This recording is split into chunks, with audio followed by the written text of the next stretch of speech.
everyone, welcome back to the new video. I know you guys have been asking us when's the new one coming. It's been a hectic 2 weeks. We've been getting back to work, back to school for Eli, as well as back to studying for me. And Chris and Eli both has been under the weather, so I had 2 sick men at home. Yeah, so if you hear my voice isn't fine, or if I maybe sniff, really sorry about that, but we just said that we must get the video out, otherwise it's too long of a wait. So what we said that we're going to do today is actually just tell you more about the whole journey when we found out that he had Staph Aureus, or the full name is? Staphylococcus Aureus, which is a bacteria and not a virus. So when we found out that, how we found out is actually that we sent the body, like you guys heard in the previous video, to Jameson Mortuary so that they can just find out what was the cause of death. So the main pathologist that took the case, that said that she's going to do it, she was amazing, really good, and we just really had a very good time with her. So she took us from day one. She took my number, she WhatsApped me, she kept me in the loop, and this from a state organization was really just a bit of fresh air in this emotional roller coaster. So she told us that she did all the tests and she found out that it was the Staph Aureus bacteria that was the cause of death. So she went so far is that she actually took a tissue sample to a seminar that she attended about food poisoning to test if it is food poisoning, or just to ask the specialists in the field what they think. And it was a clear-cut no food poisoning. There should have been other factors if it was. So at the end of the day, she gave us just that peace of mind that nothing that we could have done, the doctors could have done, or anything could help Matteo not pass away. So at the end of the day, this was, and still today, is one of life's mysteries. We don't know what happened. We couldn't prevent it. It just happened. So the moment that we found out that it was Staph Aureus, there was no negligence, we said that we're going to have an amazing memorial service. Not a dead one, but really just want to celebrate his life. So that was the decision that we had a superhero memorial service. So what actually happened was, if I can just add to the pathology case, is that Matteo had a bump on his toe, and anybody and everybody who knew Matteo knew he was a rough little boy, he was a real boy, and he kept bumping this damn toe open. And I struggled with this inner thing of maybe I just should have looked better after his toe, after his ana, if you want to call it that even. And I asked the pathologist that, and she said it's not the toe, as the bruise was healing. It was a healing wound.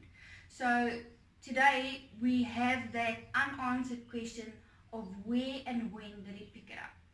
In any case, going back to the memorial, when Matteo went for his last scan in hospital, he was getting very restless in bed, and I asked him, I'm like, what do you want? If we leave here tomorrow, what do you want? I'll buy you the biggest toy ever.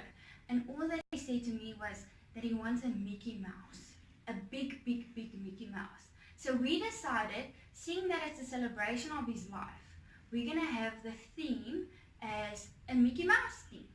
And in between we had superheroes, because Matteo was a superhero and he loved superheroes. So anybody and everybody could dress up as their favorite superhero or Mickey Mouse character, whichever suited them. We were inundated with support during that week. Everything happened in the first week. So if you think about it, when somebody passes away, you normally make use of a funeral parlor or stuff like that to help you with the organization of the booklets, of the eats, of everything. Chris and I, along with loads of family and friends, yes, did everything by ourselves. I don't know how we did it in time. I mean, Matteo passed the Saturday and we had the memorial that Friday, the 3rd of November. When we got the message that there was no gross negligence and it was Staph Aureus, I think that was by the Wednesday, and we decided we're going to have it on a Friday, because we don't want to park on this emotion of when it's going to be. Let's just get it passed. Yes, exactly. So we started designing the little booklet. We phoned family and friends for food. I even forgot about the flowers. A family member phoned me and she's like, did you arrange flowers for the funeral? I'm like, I don't know, we needed flowers. And she's like, don't worry, she'll take care of that. So we'll post some photos of the arrangements on Instagram a bit later if you guys would like to have a look. And then we had the church help us set up with the food. We had family members cooking all of his favorite food. We had his favorite food there, which was spaghetti and mince. And he loved chocolate milk. So we couldn't get chocolate milk, but we had pink milkies there for him. We actually got a sponsor from Super M, sponsoring like 200 Super M's. So yeah, so it was brilliant, and everything just came together so beautifully. It was a day of big sadness, but it was also a day where we actually saw the huge impact Matteo had on the people's lives. We had so many people coming to the memorial that we actually had to pull in more chairs because there wasn't enough space for everybody. People from our previous work showed up. People I didn't even know personally came through, which was part of other families, friends and colleagues and everything. They just heard the story. Exactly. So we were inundated with support on that day. We had people making milk tart for us, and we had people preparing juices, and we had Matteo's favorite drink there, which was Aureus. So his grand sponsored the Aureus. It was actually like a kids' party. It was, definitely. There were balloons and, okay, except for the one part where everybody cried when Chris started crying on stage, because he's got this very sad cry when he cries. I still remember telling him beforehand that I don't want to sit next to him because if he starts crying, it's going to be over with. I know I'm just going to fall to pieces. And then Chris said something on stage and everybody, it was like dead quiet, and the next moment Chris just started crying and the whole hall was crying with us. So, but we were inundated with love on that day. I have a very, very special friend. I didn't know her from a bar of soap, nothing. And she found out about my story or what happened to us, and she lives in Pretoria to start off with that. We've never met before, like I mentioned.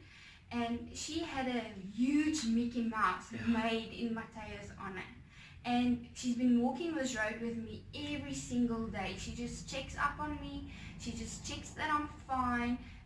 We've met once or twice since this whole thing happened. And that's the type of love we've had and the support we've had from people we didn't even know. So with the bad comes the good as well. We've really been blessed in abundance with regards to all of, like I said, the bad and the good. So at the end of the day, it was probably one of the most special moments of my life, just to see people coming together, to see them celebrating a 4.5-year-old's life in that manner.